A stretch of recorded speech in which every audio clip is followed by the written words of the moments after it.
hands.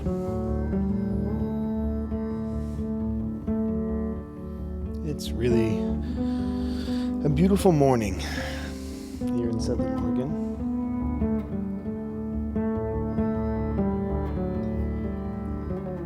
You are joining us for the Journey Home Meditations morning sit, coming from the Beside Meditation Hall in downtown Cave Junction as a part of Journey Home Support Services. And I'm Michael. I'm going to be working on a little breath work, some contemplation, and I'll probably get into a little bit of poetry. So I'm getting a little bit of a late start this morning, so we may have a shortened practice today, but we'll see how it goes. So, thanks for joining us today. I'm very happy to be here today. So why don't we start with just allowing ourselves to settle into this space, into our bodies right now.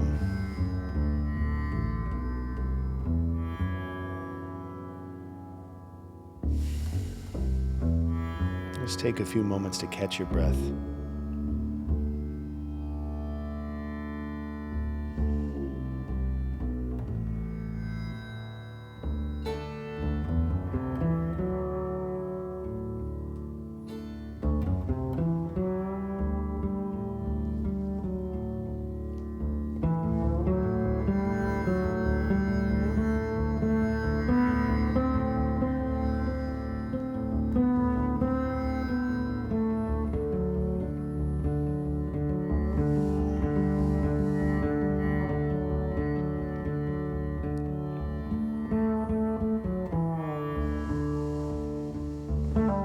So even just taking a few moments before we begin anything, whether it's our morning practice or before we get out of our cars to go into work, before we log on to a Zoom meeting, or before we turn on our cameras and our microphones, or whatever it is that you do in your day.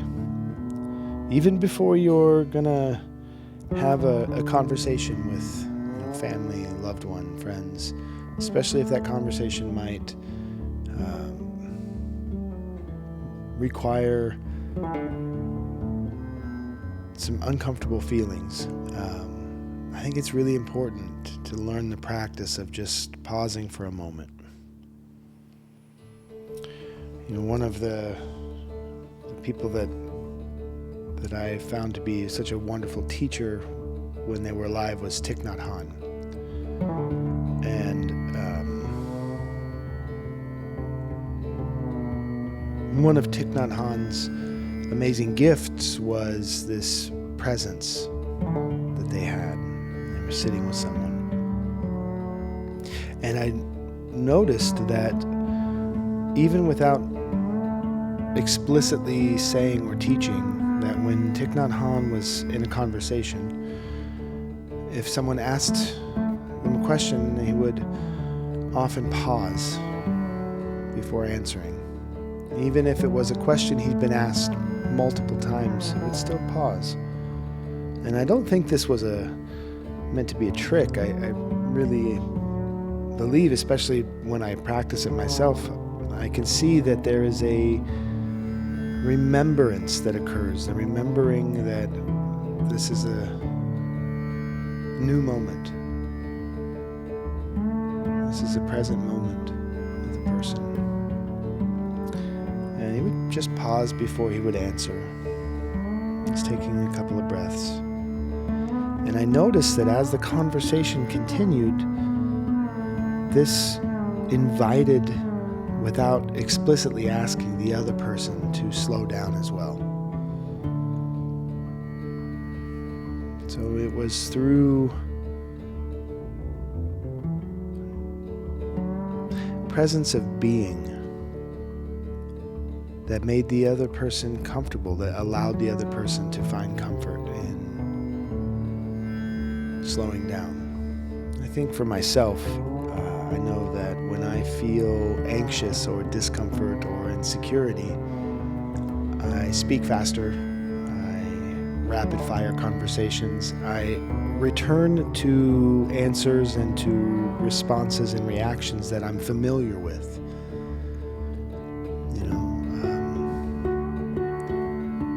But when I'm at home, I don't do that so much. When I'm at home, I don't jump to the answers that sort of showcase my knowledge or my identity. I'm able to feel a little more comfortable and softer, and I can contemplate a bit longer. And so making that a part of my practice is sort of a way of returning home. It's a way of returning home each day. And I think that the more I have this practice of sitting and finding stillness and finding silence inside of myself, the more I have this practice of recognizing the unity of all of my different expressions of being, my physical body, my emotional body, my thought body, my spiritual body, all of these different ways in which I am an entire being, seemingly on its own, how they are all connected. The ability to come into presence with that understanding is like coming home. It's a little homecoming.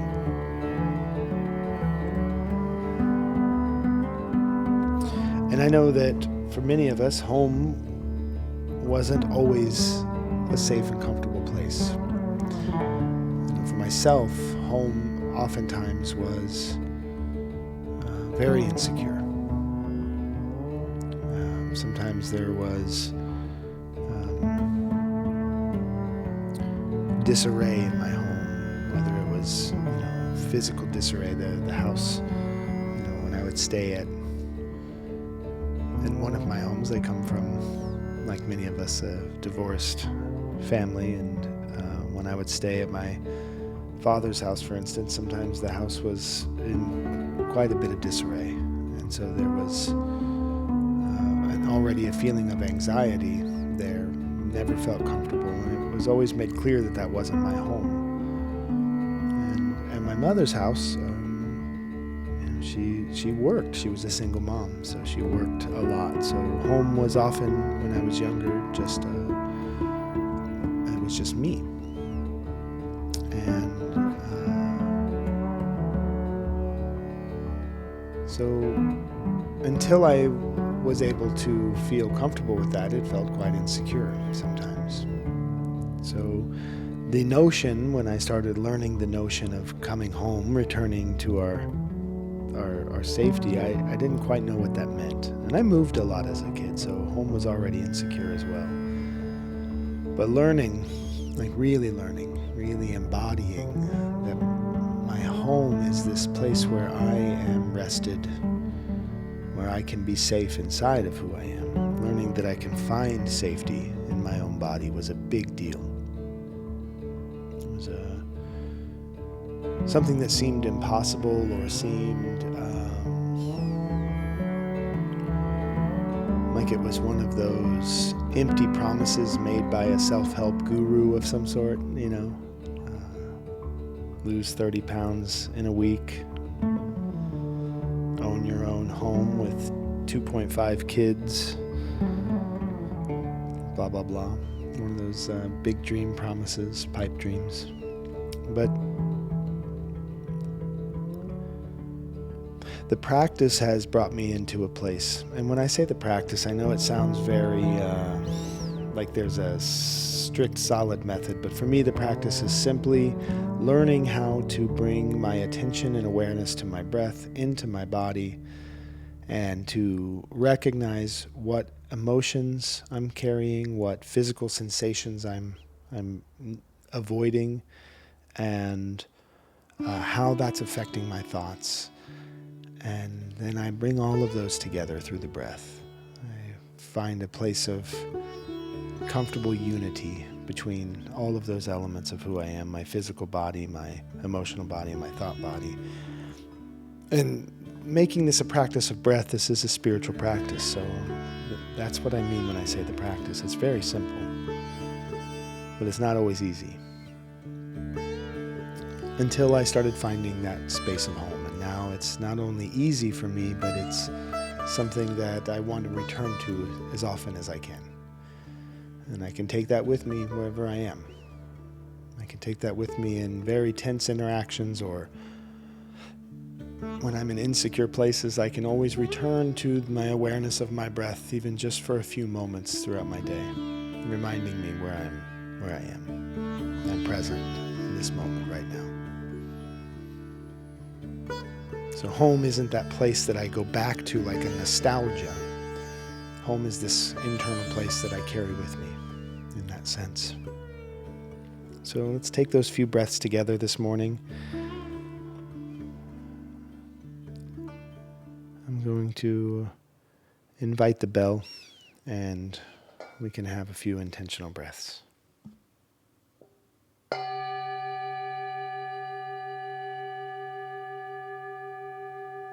Moving my body into a position that facilitates breath, spine erect, shoulders relaxed, shoulder blades together just slightly in the back, opening the chest and opening the heart, breathing in through the nose to the bottom of the belly.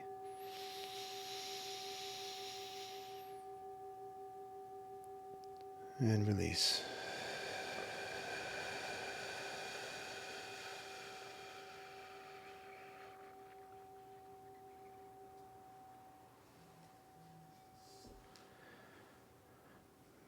Breathing in through the nose to the bottom of the belly. And release.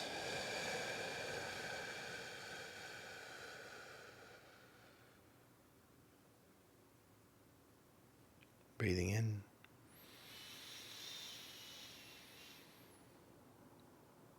And out.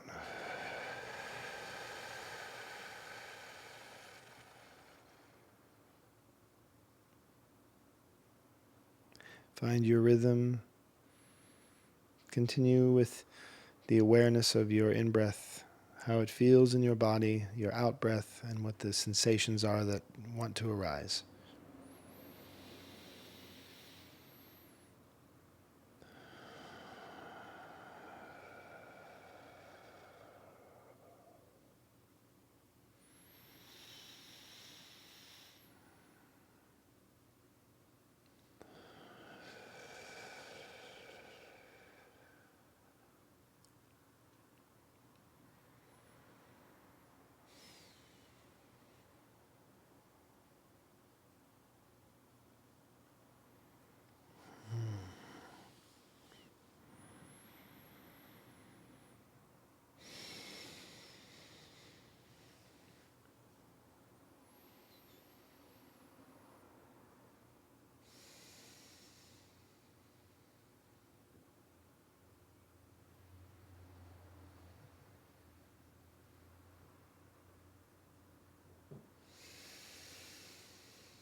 Finding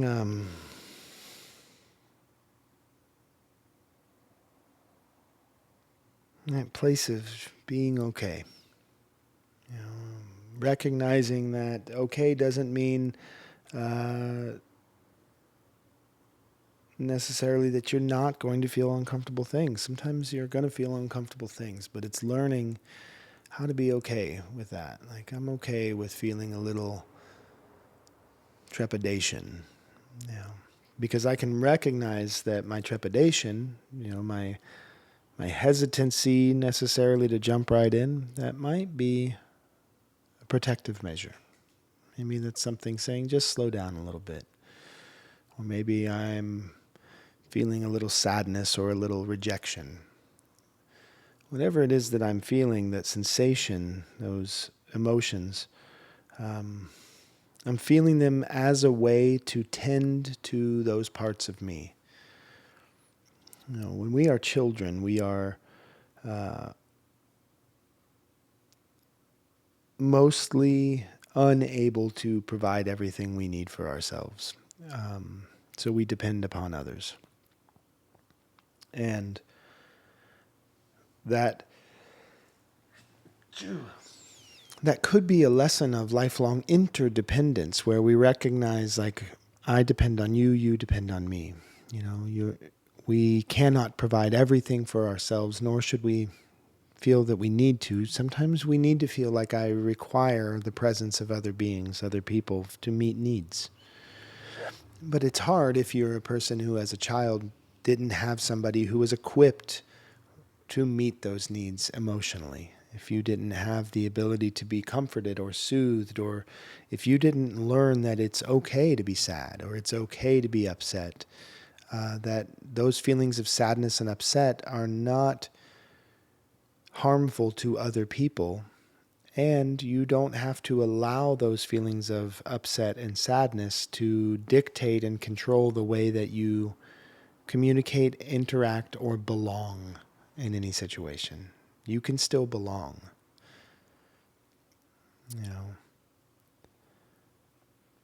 So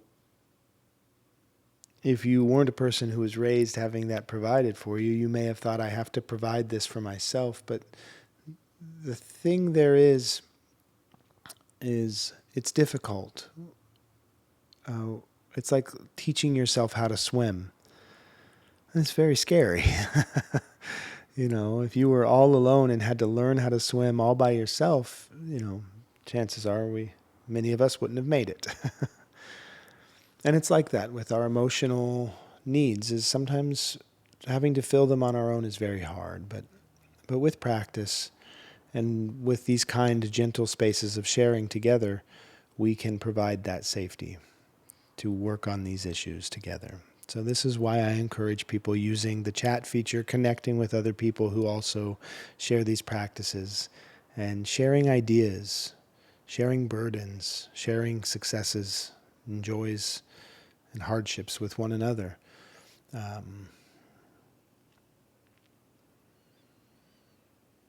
Because then you can learn those emotional tools of sitting with what you are feeling and saying, I'm okay. It's all right. I can feel that. I can feel that today. Whatever it may be. So thanks for helping tend to those parts of you and helping to tend to those parts of me. It is beneficial far beyond what we even understand. It has an effect on every person we interact with, and we may be, in this moment, the only person that they are going to experience kindness from today. And you may be the only person you are going to experience deep personal kindness from today. So give that to yourself, that gentleness. But it takes practice. All right. We're going to do Bell Hook's Appalachian Elegy today. We're working through it one by one, and today we are on number 32. And I'm not reading ahead in these, and it's really amazing the way that it works in synchronicities. I'm finding that today's the name for this broadcast, I have to give it a name when I do the stream key, and the name for the broadcast I chose was Little Homecomings, because that's what I was thinking about talking about. And the first line of this poem today says, walking the long way home. That's too much, bell hooks. Thanks for being present with us. Number 32. Walking the long way home, walking ever so slow, talking to be wholly in this world of wonder, standing still, waiting, standing in the center of a long and winding dirt road, leading uphill to a small house surrounded by lilacs, black-eyed Susans, roses, and honeysuckle vines, a bench at the bottom that bodies may rest before they climb.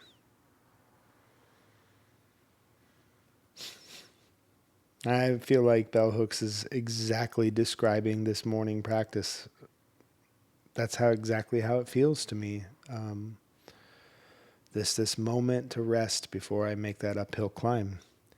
I'm going to read it again. Number 32, Appalachian Elegy. Walking the long way home, walking ever so slow. Talking to be holy in this world of wonder, standing still, waiting, standing in the center of a long and winding dirt road leading uphill to a small house surrounded by lilacs, black-eyed Susans, roses, and honeysuckle vines. A bench at the bottom that bodies may rest before they climb.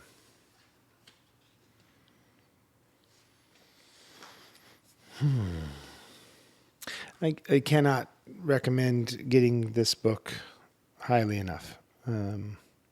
Bell Hooks' Appalachian Elegy, Poetry in Place. It's just a wonderful set of sutras, these small threads of deep wisdom, love, and intelligence that help find us in our place. So thank you, Bell Hooks. Thank you, thank you, thank you. And thank you for being here today. If you are finding this to be helpful, let me know. Communicate, send a message, leave a comment, share this in your different social medias, and share it with a friend. Tag a friend in the comments when you are sitting live and participating. It can be quite beneficial to spread these practices and share with more people, because you never know who in your life already has these practices, and now you'll find a kinship and some accountability to maintain practicing presence of mind and presence of body. It's very helpful in our communications with the world. Thanks for being here. I love you all very much. It's nothing personal. It's just what I do. So thanks. Adios.